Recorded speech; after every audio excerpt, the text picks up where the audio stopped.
Pierre Le Grand's name may not echo among the most famous pirate legends, but his story is the very essence of the recklessness and desperation that drove the early buccaneers. He wasn't a formidable admiral commanding a fleet. Rather, he was a desperate cutthroat whose only ship resembled a floating coffin.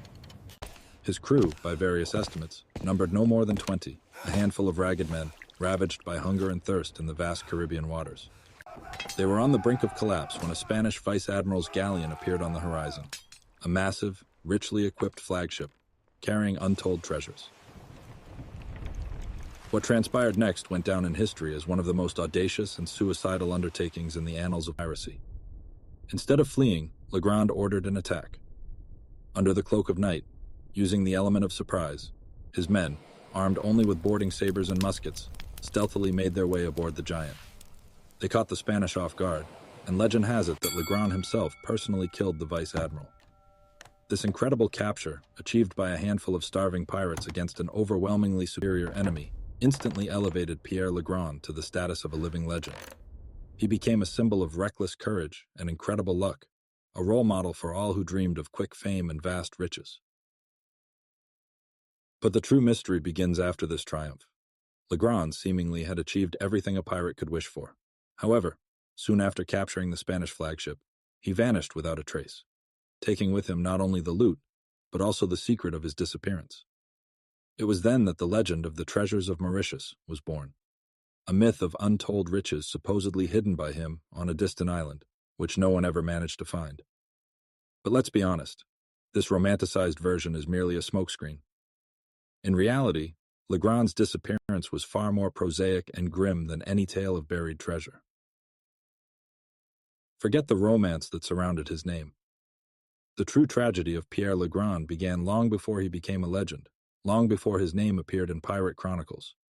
This was not a story about the lust for gold, but about a primitive, animalistic desire to survive in a world where a human life was worth less than a rusty nail. He didn't choose the path of a buccaneer. He was driven to it by the ruthless reality of the 17th century Caribbean. Imagine a world where every day is a struggle for a sip of water, for a piece of dried meat. A world where death from disease, hunger, or a Spanish bullet was commonplace, and luck was a fickle deity that rarely smiled upon ordinary mortals. In those times, the Caribbean was not a paradise for adventurers, but a true purgatory, a meat grinder that crushed human destinies. It was here that the psychology of those who became pirates was forged. Many of them were not born villains but victims of circumstance, runaway slaves, deserters from European armies, sailors abandoned by captains, or ordinary people who had lost everything due to wars and colonial oppression. Their lives were a constant balancing act on the edge, where every new dawn could be their last, and the slightest mistake cost a life. They had nowhere to go, nothing to lose, and most importantly, nothing to hope for but their own despair. It was from this environment that Pierre Le Grand emerged. We do not know his exact origin. His biographical details remain mere speculation and fragmented information. Still, his path to the status of captain, even of a wretched vessel, was likely paved with deprivation, humiliation, and a string of failures. Like many others, he passed through the crucible of the harshest trials, leaving deep, unhealing wounds on his soul. Perhaps he was one of those buccaneers who hunted wild pigs on Hispaniola and then, under Spanish pressure, was forced to go to sea, losing his accustomed way of life and his only means of subsistence.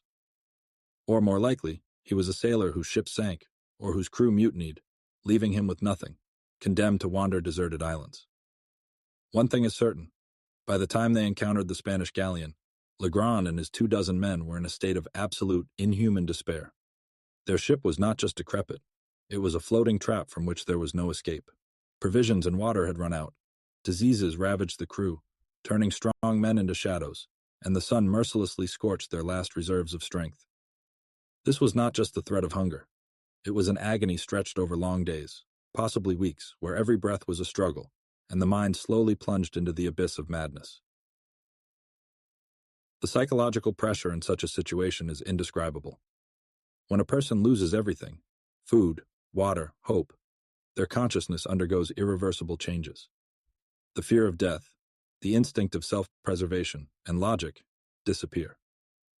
All that remains is one thing: a primitive, furious desire to survive at any cost. The Spanish galleon, appearing on the horizon, was not just a target. It was the last chance, the final breath before inevitable doom. This was the point of no return, where the choice between a suicidal attack and a slow, agonizing death became obvious. For Le Grand and his men, it was an act not of heroism, but of desperate, animalistic instinct. They were not going to their deaths, they were going for life, even if it meant defying fate itself. It was this understanding of absolute hopelessness, not the lust for glory or gold, that drove them in that fateful hour. It was not a calculated pirate raid, but the cry of a cornered man. And this ruthless truth about his past and his motives makes Le Grand's story far darker and more complex than any myth of hidden treasures. The Caribbean Sea of the 17th century was not merely a body of water, but a seething cauldron of imperial ambitions, where Spain, England, France, and Holland waged a continuous, ruthless struggle for dominance over newly discovered lands and their untold riches. No treaty signed in distant Europe could quell the chaos that reigned on these waters.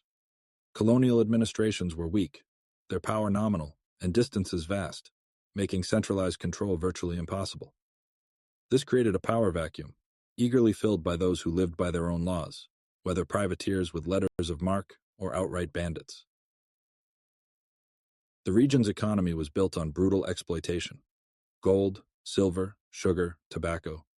Streams of these treasures flowed from the New World to Europe, enriching kings and merchants, but leaving behind a trail of poverty and despair for those who extracted or transported them. Trade routes were busy but extremely poorly protected, making them easy prey for anyone who dared to risk it. At the same time, the life of a common sailor or colonist was unbearably hard. Low pay, exhausting labor, disease, unsanitary conditions, cruel captains and officers, all were the norm. For many, especially those who were deceived, sold into slavery, or simply found themselves in a dead end, piracy became not a choice, but the only path to survival, or at least some illusion of freedom. It offered a chance, however fleeting, to escape hopelessness, to redistribute wealth in their favor, even if only for a short time. The social structure of the Caribbean was equally anomalous. Outcasts from all over the world gathered here. Runaway slaves, deserters, criminals, ruined farmers, adventurers who found no place in rigidly hierarchical European society. Metropolitan laws did not apply here, and local authorities were either corrupt or too few to maintain order. A kind of anarchic brotherhood emerged, where the strongest and most ruthless survived. It was in this environment where human life was devalued to the extreme and all moral norms were blurred, that piracy flourished like mushrooms after rain. It was not just criminality, but a systemic response to the systemic violence and injustice spawned by colonial expansion. Thus, the story of Pierre Le Grand is not just a tale of one desperate man. It is vivid testimony to how the deep political, economic, and social contradictions of the 17th century created fertile ground for the wildest and most reckless acts. His deed was just one of millions of manifestations of the chaos that reigned in the Caribbean, where despair, not greed, often became the main driving force. Despite despair being the driving force for Le Grand and his crew, the capture of the Spanish galleon was not merely an act of survival, but a grand coup that changed the rules of the game in the Caribbean. It was not just a pirate raid, it was a daring challenge to the entire system, a demonstration that even the most wretched handful of cutthroats could defy an empire and emerge victorious. Overnight, Pierre Le Grand transformed from an unknown wanderer into a living legend, and his name was whispered with reverence in the most notorious port taverns. He became the embodiment of the dream of quick, bloody enrichment, an example for all who were just beginning their journey on the slippery path of buccaneering. This coup brought them unimaginable riches. They seized not only gold and silver but also invaluable cargo, hundreds of kilograms of sugar, barrels of rum, provisions, weapons, and most importantly, the galleon itself, which now became their property. 20 men who had been through the hell of hunger and thirst were now fabulously wealthy. They were able to replenish supplies, repair their battered ship, and perhaps even sell some of the valuables in one of the pirate havens, like Tortuga or Jamaica, where authorities turned a blind eye to the origin of wealth for a good share. At that moment, Le Grand stood at the pinnacle of the world, having achieved everything a pirate could dream of. But it is precisely here, at the peak of his fame, that Le Grand's second, far darker scheme, or rather, the scheme concealing his disappearance, begins. Legend has it that, blinded by wealth, he hid his treasures on the distant island of Mauritius and vanished to live in luxury. This is a beautiful fairy tale designed to distract from a far more prosaic and brutal truth. Le Grand's true scheme, if it can be called that, lay in his complete disappearance, which was not an escape to paradise, but most likely a cold calculation or a fatal mistake, typical of that era. Imagine the situation. You are a captain who has led his crew to untold riches. Each of your 20 men is now fabulously wealthy. In this world, where life was cheap and laws were mere words, such wealth became not a blessing, but a curse. It bred envy, greed, and most dangerously, internal strife. Pirates were not disciplined soldiers. Their loyalty was based on shared need and the prospect of plunder. Once the plunder was obtained, everyone thought for themselves. The simplest way to avoid division, mutiny, or betrayal was to disappear. Historical sources, sparse but telling, do not confirm the existence of the mythical Mauritius treasures. The most likely scenario is that Le Grand, understanding the precariousness of his position, decided to break the vicious cycle of pirate life. Perhaps he indeed sold the loot and tried to start a new life under a different name, abandoning his crew to their fate. This would have been a cynical but perfectly logical scheme. Cash in on his grand success and disappear before it was too late.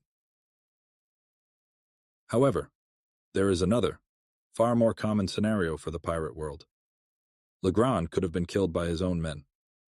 In a world where every new day was a struggle for survival and loyalty was determined only by immediate gain, killing a captain who was no longer needed or unwilling to share was commonplace. His disappearance could have been the result of an internal conflict, a power struggle, or simply the desire for sole possession of all the loot. The legend of Mauritius is just a beautiful wrapper for a harsh truth. Either Le Grand betrayed his men, or they betrayed him to seize all the treasures. In any case, his disappearance was not a romantic departure, but a cynical end to his career or its tragic, abrupt conclusion. This story is not about hidden treasures, but about how one incredible act, born of desperation, spawned a chain of events where survival demanded increasingly ruthless decisions.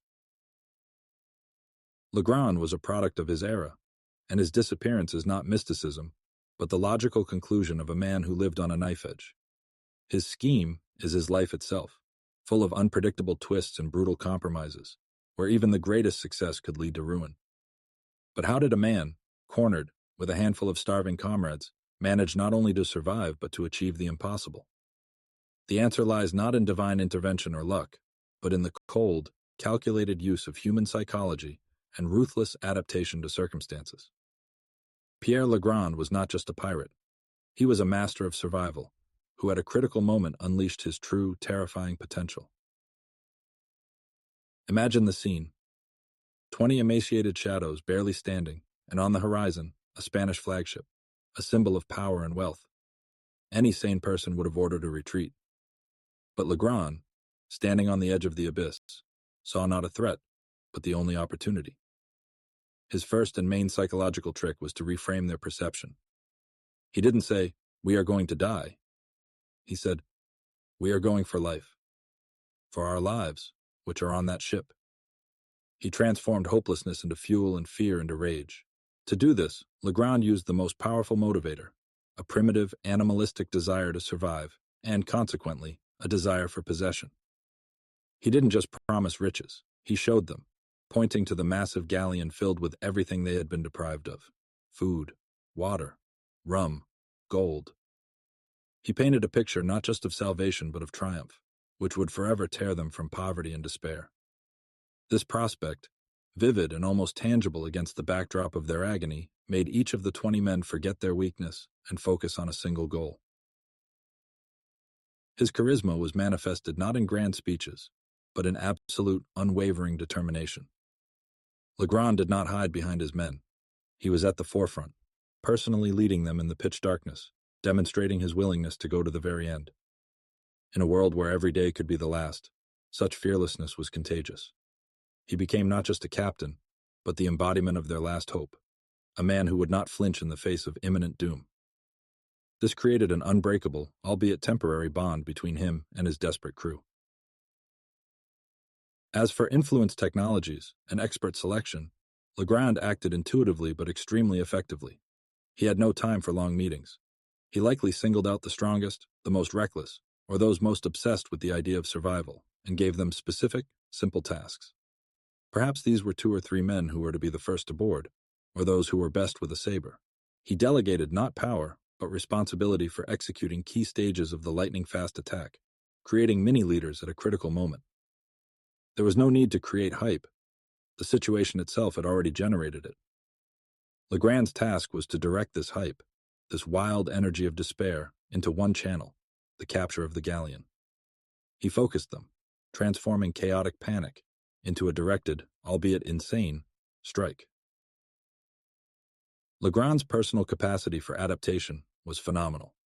One moment he was the doomed captain of a sinking ship, the next, a cold-blooded tactician planning a suicidal boarding.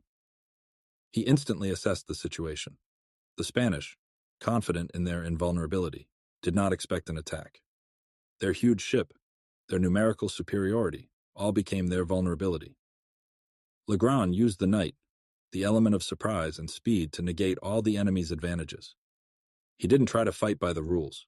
He created his own, brutal, rules. His decision to personally kill the vice-admiral was not just an act of revenge, but a cold-blooded strike at the command center, decapitating the enemy and sowing panic among the Spanish ranks. It was an act demonstrating his complete understanding of how to break the enemy's will, through shock and disorientation. This daring move, dictated not by greed, but by the instinct for survival, showed that Le Grand was a man capable of incredible mental transformations. Despair sharpened his senses, making him receptive to the slightest opportunities. He didn't just react to the threat, he turned it to his advantage, transforming his weakness into strength and hopelessness into the most powerful stimulus. It was this ability to adapt, to instantly switch from victim mode to predator mode, that made his name legendary, albeit for a short time. But his name became a legend not only due to personal fearlessness. Le Grand's audacious capture of the Spanish flagship was not merely an act of survival for one man. It was a direct and crushing blow to the very heart of the Caribbean system, to its main antagonist, the arrogant and powerful Spanish Empire. For centuries, Spain had dominated these waters, transporting untold riches from the New World to Europe. Their galleons, like the one Le Grand attacked, were not just ships but floating fortresses, symbols of undisputed power and arrogance. It was they, with their unwieldy, heavily laden ships and overconfident crews, who became the ideal target, the source of all wealth, and the object of all the hatred that seethed in the hearts of the dispossessed. The Spanish colonial system, built on ruthless exploitation and forced labor, itself spawned the despair that drove men like Pierre Le Grand. However, the beneficiaries of this chaos were not just pirates. The capture of the Spanish flagship sent waves across the entire Caribbean basin, and these waves reached shores where other players eagerly awaited them. Corrupt governors and port officials, especially in pirate strongholds like Tortuga or Jamaica, rubbed their hands together. These patrons, though not directly funding desperate lone wolves like Le Grand, provided vital infrastructure for their illegal activities. They offered safe harbors, protection from Spanish retribution, and most importantly, a thriving market for selling stolen goods. They were unspoken partners, taking their share of every doubloon, every bag of sugar, every barrel of rum. They were the true beneficiaries, turning a blind eye to brutality and lawlessness as long as the flows of gold and goods did not dry up. Merchants also prospered in this black market. Stolen goods meant low prices and huge profits. A sudden influx of sugar or silver from a captured galleon could destabilize official markets, but it also created unprecedented opportunities for quick and illicit gain. And beyond direct financial benefit, there were also geopolitical patrons. England, France, and Holland, constantly at odds with Spain, tacitly encouraged this chaos. While they might publicly condemn piracy, the weakening of Spanish trade routes and the depletion of their resources perfectly aligned with their strategic interests. Le Grand's daring, though not sanctioned by any letter of marque, was a small but powerful victory in this larger, undeclared war. He was not just a pirate. He was an unwitting but effective weapon in a global power game. His attack was not a random incident. It was a symptom of a deeply sick system. The Spanish, overconfident in their strength, proved incapable of adaptation.